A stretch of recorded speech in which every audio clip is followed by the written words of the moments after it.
आज मैं area under simple curve के बारे में बताऊंगा।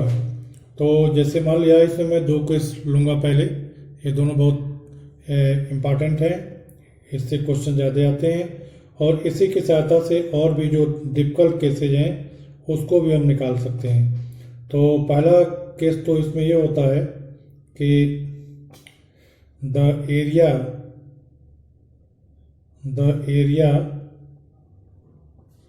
bounded by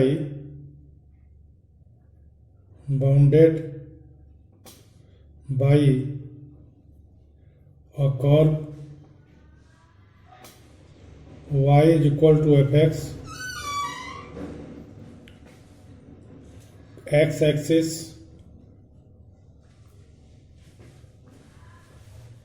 and the lines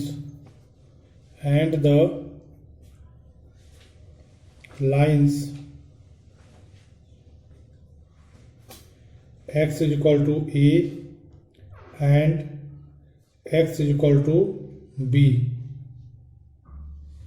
इसके बारे में हम पहले बताते हैं। तो जैसे मान लिया कि यह y एक्सिस है और यह x एक्सिस है, ये x एक्सिस है और ये y एक्सिस है। मान लिया कि जो कर्व है वह ये कर्व है, y equal to f x ये कर्व है। इस कर्व का नाम है y equal to f x और ये x एक्सिस है। और मान लिया जो लाइन है x इक्वल टू ए, तो मान लिया यहाँ से यह ओरिजिन है, तो यहाँ से मान लिया ये जो लाइन है यह लाइन हमारा है x equal to a line है और ये line x equal to b है, x इक्वल टू बी। तो हमें एरिया कौन सी निकालनी है? ये वाली एरिया निकालनी है शेडेड पोर्शन की।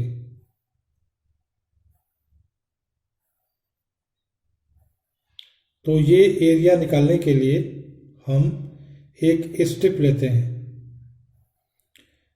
तो स्ट्रिप हम एक लेंगे। मान लिया स्ट्रिप ये है, यह स्ट्रिप है और ये स्ट्रिप ऐसी होती है जिसकी चौड़ाई बहुत छोटी होती है। मान लिया इसकी चौड़ाई dx है,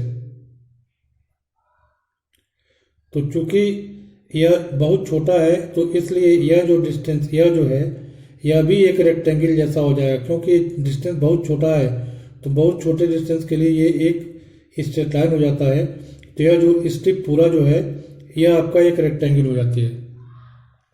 और मान लिया यह जो पॉइंट यहाँ पर पॉइंट एक्स वाई है, तो यह जो इसकी हाइट है y equal to f x, तो हाइट इसकी क्या हो जाएगी? हाइट इसकी हो जाएगी y, हाइट इसकी y हो गया। और इसका ब्रेथ मतलब इसका लेंथ क्या हो गया? y हो गया। और इसका ब्रेथ क्या हो गया? dx हो गया। तो एरिया ऑफ द स्ट्रिप कितना हो जाएगा? y dx। The area of the strip is y dx। तो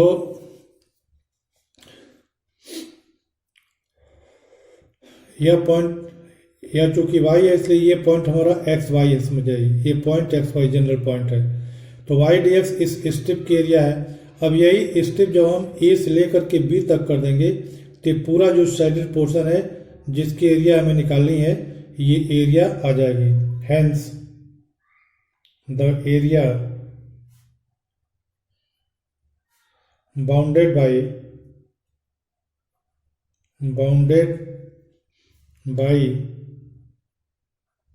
the curve y is equal to fx, x axis and lines x is equal to a comma x is equal to b is equal to, इसी को हम integrate कर देंगे Y D x को, तो ये हो जाएगा वाई डी एक्स, और x कहाँ से कहाँ तक वेरी कर रहा है, x a से लेकर के b तक वेरी कर रहा है, तो इसकी लिमिट हो जाएगी a to b। तो इस तरह से अगर हमें इस तरह का कोई कर्व दिया हुआ है और ये पॉइंट दिए हुए हैं तो हम इस साइडेड पोर्शन की एरिया निकाल सकते हैं। अब इसके बाद जो दूसरा केस है, दूसरे केस में हम निकालेंगे the area bounded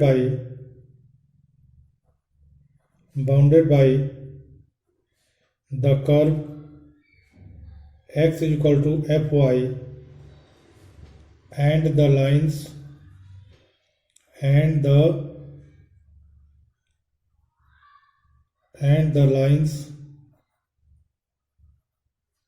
y is equal to c and y is equal to d। तो इसके लिए भी हम फिगर थोड़ा बनाकर समझा देते हैं। जैसे मान लिया ये y एक्सिस है और ये x एक्सिस है, ये y एक्सिस है। मान लिया ये हमारा कर्व है और यह ओरिजिन है और ये जो लाइन है यह y इक्वल टू c है और ये line y equal to d है। ये x एक्सिस, ये y एक्सिस और ये लाइन है y इक्वल टू सी और ये लाइन है y इक्वल टू डी। तो हमें ये पूरी एरिया निकालनी है, ये जो शेडेड पोर्शन वाली एरिया, ये एरिया हमें निकालनी है, ये जो है। तो ये एरिया निकालने के लिए चूंकि हमें ये लाइन y इक्वल टू सी और y इक्वल टू डी पर दिया हुआ है तो स्ट्रिप हम x एक्सिस के पैरेलल बनाएंगे। मान लिया ये हमारा स्ट्रिप है, यह पॉइंट एक्स वाई के लिए। तो अब यहाँ पर इस स्ट्रिप की जो ब्रेथ है उसको मान लिया डी वाई है, तो यह भी एक रेक्टेंगल होगा। तो इस रेक्टेंगल की एरिया जो होगा, area of the strip, the area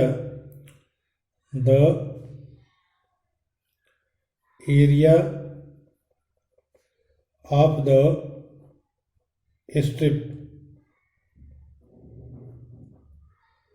यह स्ट्रिप है पतली वाली, क्या हो जाएगा, इसकी हाइट कितनी हो जाएगी, मतलब लेंथ कितना हो जाएगा, x हो जाएगा, क्योंकि यह पॉइंट एक्स वाई पॉइंट है। तो इसका हाइट हो जाएगा x और ब्रेथ हो जाएगा dy। तो ये कितना हो जाएगा, इज x dy। हेंस अब इसी को इंटीग्रेशन में करके, और ये जो लिमिट है c से d की, y की लिमिट क्या हो जाएगी, c से d की। तो hence the area bounded by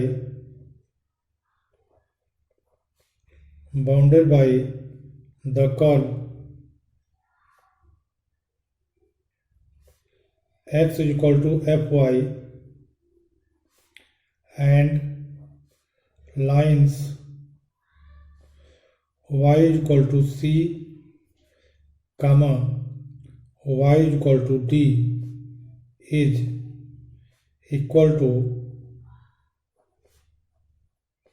integration sign, limit क्या हो जाएगी, c से d की, c से d और x dy।